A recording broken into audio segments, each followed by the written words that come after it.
कर्म बड़ा या भाग्य। यह कहानी है पुराने मध्य भारत की एक रियासत की। रियासत के महाराज सत्येंद्र की दो रानियां प्रियंका और सुनिधि थी। राजा सत्येंद्र की पहली पत्नी का नाम प्रियंका था, जिसका स्वभाव किसी साध्वी से कम नहीं था। वह आस्था और स्नेह की मूरत थी। प्रियंका की गौतम बुद्ध के प्रति गहरी आस्था थी। वो हमेशा गौतम बुद्ध की शिक्षाओं को अपनाकर उनके बताए मार्ग पर चलने की कोशिश किया करती थी। प्रियंका एक बेटे की मां थी, इसीलिए उसका बेटा वीर भी वही उनके साथ खेलता रहता। रियासत के महाराज सत्येंद्र की दूसरी पत्नी का नाम सुनिधि था, जिसके बेटे का नाम सुमंत था। सुनिधि देखने में बहुत ज्यादा खूबसूरत थी, इसीलिए महाराज सत्येंद्र का पूरा ध्यान अपनी दूसरी पत्नी सुनिधि के ऊपर ही रहता। वह हमेशा सुनिधि की खूबसूरती में खोए रहते। राजमहल की ज्यादातर तमाम सुख सुविधाएं दूसरी पत्नी सुनिधि और उसके बेटे सुमंत को ही मिला करती। दोनों ही पत्नियों के राजदुलारों की खिलखिलाहट से पूरा महल जगमग रहता। राज्य के लोग अक्सर सोचा करते कि भविष्य में राज गद्दी पर कौन बैठेगा। इस पर ज्यादातर लोगों का मानना था कि भविष्य का राजा तो प्रियंका का पुत्र वीर ही होगा, क्योंकि धर्म और नीति के अनुसार बड़े पुत्र को ही राज गद्दी मिलनी चाहिए। लेकिन समय की लकीरों को कुछ और ही मंजूर था। सत्येंद्र की पहली पत्नी प्रियंका का स्वभाव बड़ा शांत और न्याय संगत था। वो हमेशा न्याय और धर्म की बातें किया करती थी। माँ के साथ रहते रहते बेटा वीर भी उसी स्वभाव का हो गया था। वीर अब धीरे धीरे बड़ा हो रहा था, लेकिन स्वभाव से वह इतना संतोषी था कि उसे जो भी मिलता वो भी माँ की तरह संतोष कर लेता। समय का चक्र चलता है और वह दिन भी आ जाता है जब राजकुमार का राज्याभिषेक होना था। रियासत का दरबार सजा हुआ था। उस दिन होने वाले राजकुमार के नाम की घोषणा की जानी थी।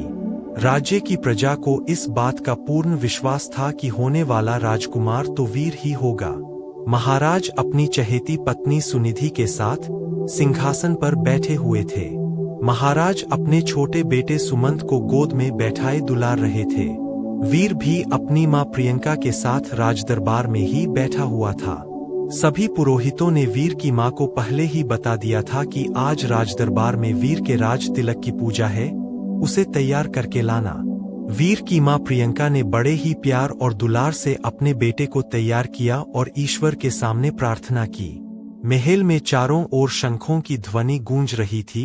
पुरोहितों ने वीर का नाम भी लिया। वीर सौम्य अंदाज में पिता की गद्दी की तरफ बढ़ा, लेकिन जैसे ही पिता आशीर्वाद देने के लिए हाथ उठाते हैं, दूसरी रानी सुनिधि ने वीर को गुस्से से पीछे धकेल दिया। वीर की आंखों से आंसू की धार बह निकली। भरे राजदरबार में गुस्से से लाल रानी सुनिधि ने वीर की कलाई को मोड़ दिया था और उसे सिंहासन पर पहुंचने से रोक दिया। सुनिधि अपने कड़े शब्दों और सख्त आवाज के साथ वीर से बोली, तुम इस सिंहासन और महाराज की गोद में बैठने लायक नहीं हो, अर्थात तुम इस सिंहासन पर नहीं बैठ सकते। इस सिंहासन पर तो मेरा बेटा सुमंत ही बैठेगा, क्योंकि सिंहासन पर बैठने वाला काबिल हो या न हो, वो चहेती रानी का पुत्र ही होना चाहिए। तुम दासी के बराबर वाली रानी के पुत्र हो। तुम अपनी माँ के पास जाओ और बुद्ध की सेवा करो, यही तुम्हारे लिए ठीक होगा। मेरे रहते तुम इस सिंहासन पर नहीं बैठ सकते। तुम्हारे भाग्य में ये सिंहासन नहीं है। जाओ, पहले अपना भाग्य बदल कर आओ। राजकुमार बनने के लिए तो तुम्हें मेरी कोख से जन्म लेना पड़ेगा। यह सब सुनकर पूरा राजदरबार हक्का बक्का रह गया।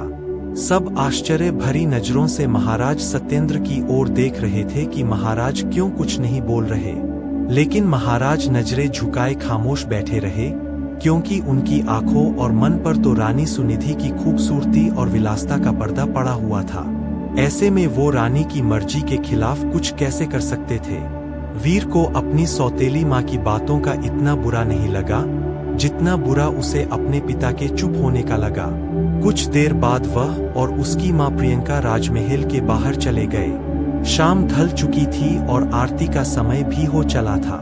वीर की मां प्रियंका ने वीर को अपने पास बुलाया और सीने से लगा लिया। वीर का चेहरा देखकर उसे बहुत दुख हो रहा था।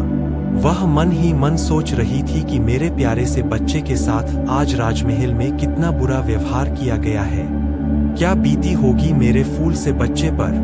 माँ के सीने से लगे हुए वीर ने पूछा, माँ, पिताजी हमारे साथ ऐसा व्यवहार क्यों करते हैं? अब हमारा क्या होगा? क्या मुझे कभी किसी का मान सम्मान प्राप्त नहीं होगा? जवाब देते हुए वीर की माँ ने अपनी उंगली से मंदिर की तरफ इशारा किया। यह कमरा कुछ दूरी पर था और इसमें महात्मा बुद्ध की मूर्ति रखी हुई थी। वीर ने चौंक कर उस तरफ देखा और इशारा करते हुए पूछा, वहाँ क्या है माँ?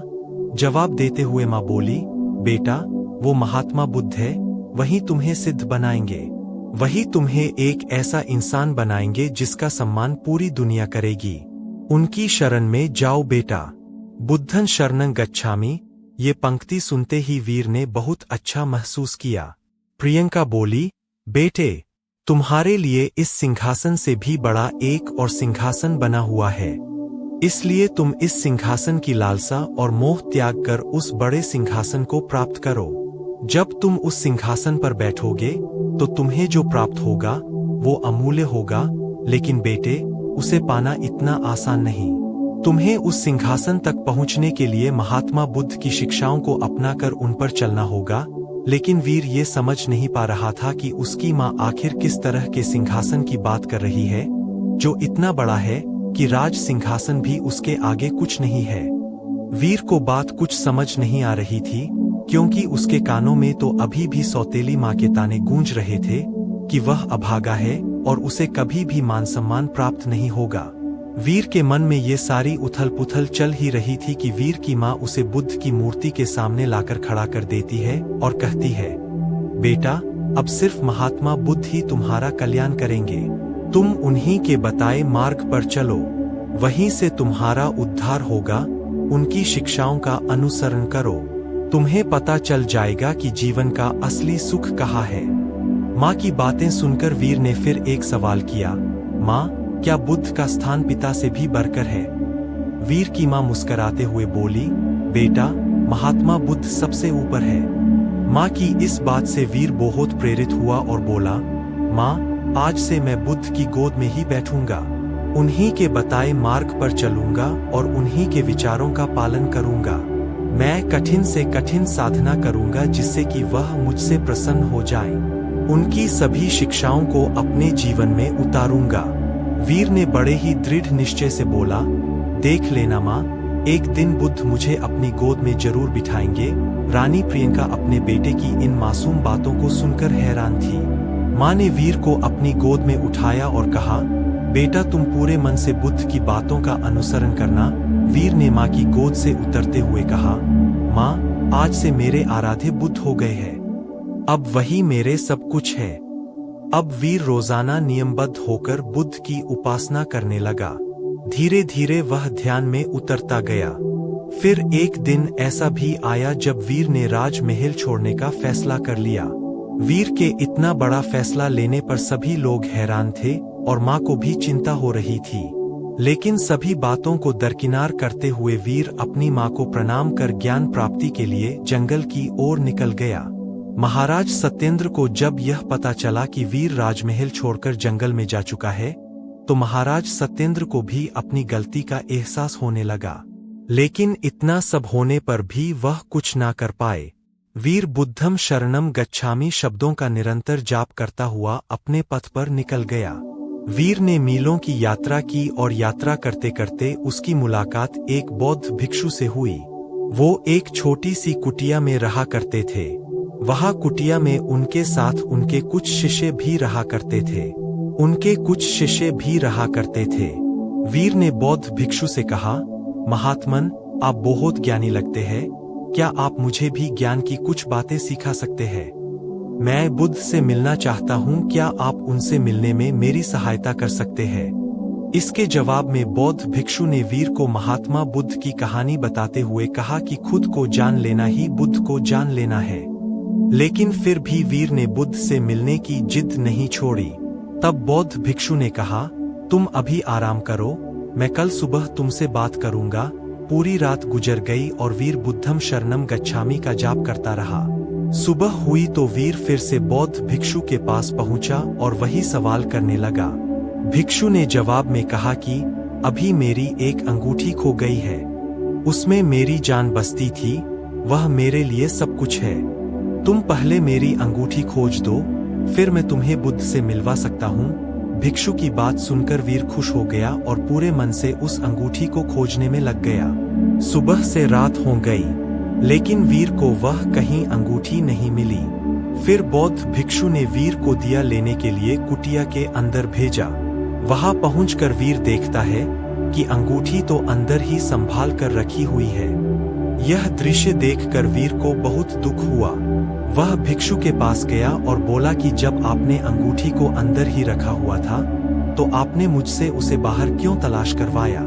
इसका जवाब देते हुए बौद्ध भिक्षु ने कहा कि जिस तरह अंगूठी कुटिया के भीतर थी और तुम उसे बाहर खोज रहे थे, ठीक उसी तरह बुद्ध भगवान भी तुम्हारे अंदर विराजमान है। फिर तुम उन्हें बाहर क्यों खोज रहे हो? खुद को मोह, सम्मान, लालच, बुराई, अपमान, क्रोध, क्रूरता, ईर्ष्या जैसे भावनाओं से मुक्त कर दो। किसी की बातों का बुरा मानना, क्रोध करना और किसी भी प्रकार की लालसा मन से त्याग दो। तुम बस इतना ही करो, फिर देखना बुद्ध तुम्हें तुम्हारे अंदर ही मिल जाएंगे। इसके बाद भिक्षु ने वीर को गौतम बुद्ध की शिक्षाओं से, उनके जीवन से अवगत कराया। भिक्षु की ज्ञान की बातें सुनकर वीर समझ चुका था कि बुद्ध एक साधारण पुरुष से कैसे महात्मा बुद्ध बने थे। तब इसका उनके मन पर बहुत गहरा प्रभाव पड़ा। वह बहुत प्रेरित हुआ। वीर ने अब गहरे ध्यान में डूबकर बुद्ध की उपासना शुरू कर दी। जैसे जैसे वीर का ध्यान गहरा होता गया, उसी तरह वीर को आत्मज्ञान की प्राप्ति होने लगी। फिर एक वक्त ऐसा भी आता है जब वीर की सारी इच्छाएं खत्म हो गई। वीर के मन से सभी लालसाएं खत्म हो गई। वीर अब एक बहुत ही अद्भुत आनंद का एहसास कर रहा था। लंबे वक्त तक नियमबद्ध तरीके से ध्यान करने के कारण उसे आत्मज्ञान की प्राप्ति हुई। अब वीर के मुख का तेज इतना बढ़ गया था कि लोग जब उसे देखते तो महासंत कहने लगते।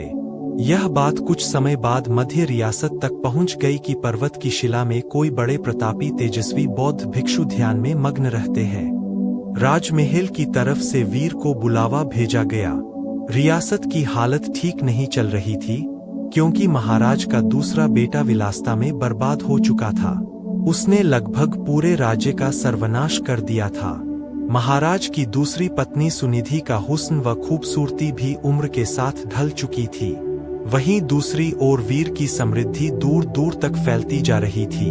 एक दिन ऐसा भी था जब वीर को सिंहासन पर बैठने के लायक नहीं समझा गया था, और एक दिन ऐसा भी आया जब बौद्ध भिक्षु के रूप में वीर ने राजमहल में कदम रखा। वीर को देखकर प्रजा की आंखों में आंसू भी थे और सम्मान भी। महाराज और सुनिधि हाथ जोड़े पछतावे के आंसू रो रहे थे। वीर की मां के कानों में भी बच्चे वीर की बातें साफ साफ गूंज रही थी। बौद्ध भिक्षु रूपी वीर जब महल में पहुंचता है तो सबसे पहले महात्मा बुद्ध की प्रतिमा को प्रणाम करता है और कहता है कि दूसरों की सेवा से बड़ी कोई विलासिता नहीं, कोई भी सिंहासन कोख से नहीं बल्कि काबिलियत से तय होता है। वीर ने राज सिंहासन का त्याग कर दिया और त्याग करने के लिए मंदिर रूपी कमरे की ओर चलने लगा। वहां वीर को देखने वाले लोग महसूस कर पा रहे थे कि जैसे कोई शांति की मूर्ति चल रही हो। बुद्ध की शरण में जाकर एक साधारण सा बालक वीर सिद्ध पुरुष बनकर लौटा था। दक्षिण भारत में आज भी यह कहा जाता है कि वीर को सबने बुद्ध मंदिर की ओर जाते तो देखा था, पर वापस आते कभी नहीं देखा गया। वीर जब मंदिर के भीतर गया तो वहां पर बस भिक्षु वस्त्र ही मिले थे।